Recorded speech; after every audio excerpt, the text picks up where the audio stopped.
Halo semuanya, kembali lagi bersama saya di channel Imanime Celebes, sebuah channel yang akan membahas tentang semua hal unik yang ada di Sulawesi Selatan dan masih banyak lagi.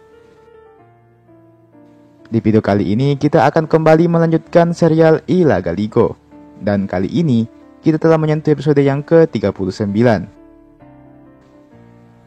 Oke, sebelum kita memasuki pembahasan, saya mau mengajak teman-teman semua buat yang belum subscribe, supaya bisa terlebih dahulu tekan tombol subscribe-nya, supaya channel ini bisa terus berkembang dan memberikan informasi, hiburan, serta wawasan kepada kita semua. Oke? Kalau sudah, langsung saja. Mari kita memasuki pembahasan. Inilah dia Ilaga Ligo Series, episode yang ke-39.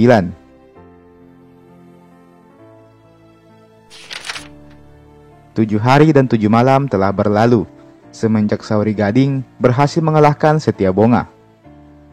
Dengan banyaknya musuh yang telah dikalahkan, moral pasukan Saori Gading pun terus bertambah seiring dengan berjalannya waktu. Mereka kini sudah tak gentar lagi mengarungi lautan yang luas ini. Keganasan ombak maupun keganasan para musuh yang mendatanginya seolah sudah jadi santapan sehari-hari mereka. Rasanya sudah biasa saja. Tidak ada perasaan takut ataupun gentar. Perahu Walenrenge pun terus melaju dengan gagahnya. Hingga suatu ketika, Saori Gading dan rombongannya tiba di sebuah kerajaan yang teramat megah. Kerajaan itu bernama Wewang Driuk. Kalau teman-teman mengikuti episode-episode terdahulu, maka teman-teman pasti tahu bahwa terdapat 3 kerajaan besar yang berkuasa saat itu: Aleluwu, Tompotika, dan yang terakhir adalah Wewang Driuk. Kedatangan Saori Gading nampaknya telah diketahui oleh para pasukan Wewang Driuk.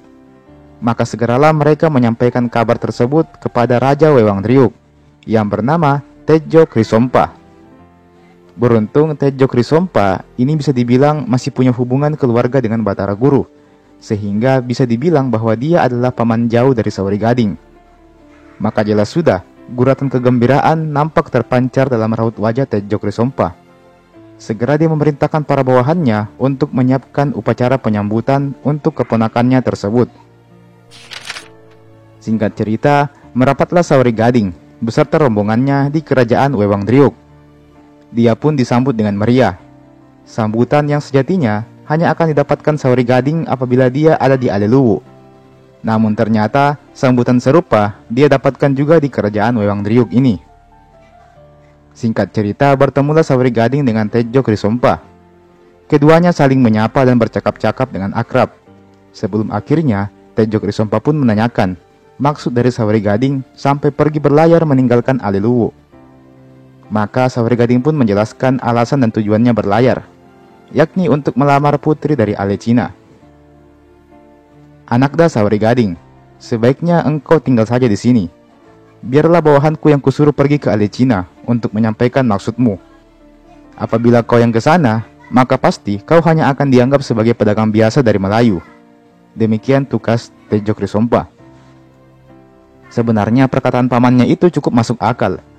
Namun, pantanglah seorang Saori Gading untuk menyerahkan urusannya kepada orang lain. Dia pun dengan halus menolak tawaran tersebut. Mendengar hal itu, Tejo Krisompa pun hanya tersenyum lembut. Sesaat kemudian, datanglah berbagai macam hidangan yang disajikan. Saori Gading beserta kru kapalnya makan dengan lahap. Selepas itu, Saori Gading dan kru kapalnya pun hendak pamit melanjutkan perjalanannya. Tejo Krisompa berpesan bahwa kalau saja nanti lamaran Saori Gading ditolak, maka sebut saja nama Wewang Driuk. Semoga itu bisa membantu memudahkan urusan Saori Gading di sana. Baiklah paman, demikian jawab Saori Gading. Apabila nanti kau hendak kembali ke Aleluwu, maka mampirlah sejenak ke Wewang Driuk nak, ucap Tejo Krisompa. Sayangnya Saori Gading tak mengiyakan ucapan tersebut. Dia kembali meneteskan air matanya. Melihat hal itu, Tejo Krisompa pun akhirnya menanyakan perihal apa yang membuat Saori Gading sampai meneteskan air matanya. Singkat cerita, Saori Gading pun menjelaskan semua alasannya, mulai dari cinta terlarangnya hingga penebusan dosanya saat ini. Setelah mendengar hal itu, Tejo Krisompa hanya bisa menghela nafas panjang. Sebenarnya, dia ingin sekali menghentikan Saori Gading untuk berlayar ke Alecina.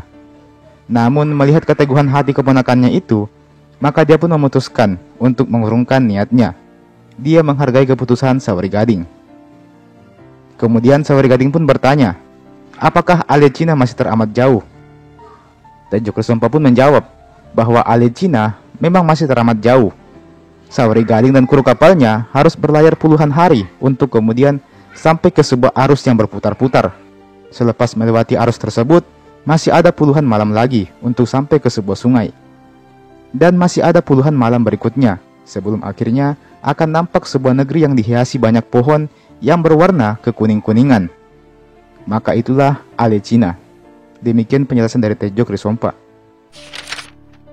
Mendengar jawaban itu, Sawari Gading pun langsung menyadari bahwa petualangannya masih cukup panjang. Alhasil dia pun pamit untuk melanjutkan perjalanannya. Tejo Krisompa pun kemudian melepas kepergian Sawari Gading. Tak lupa, dia memberikan semangat dan doa agar Sawari Gading dan kru kapalnya bisa tiba di Alechina dengan selamat. Alhasil, berlayarlah perahu Walenrenge. Perahu raksasa itu perlahan mengarungi lautan ganas, dan dengan kecepatan penuh, perahu tersebut pun melanjutkan tujuannya, menuju ke Alechina.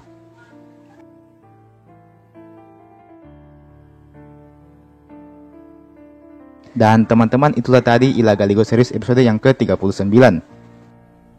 Kita masih akan lanjut ke episode 40 dan seterusnya.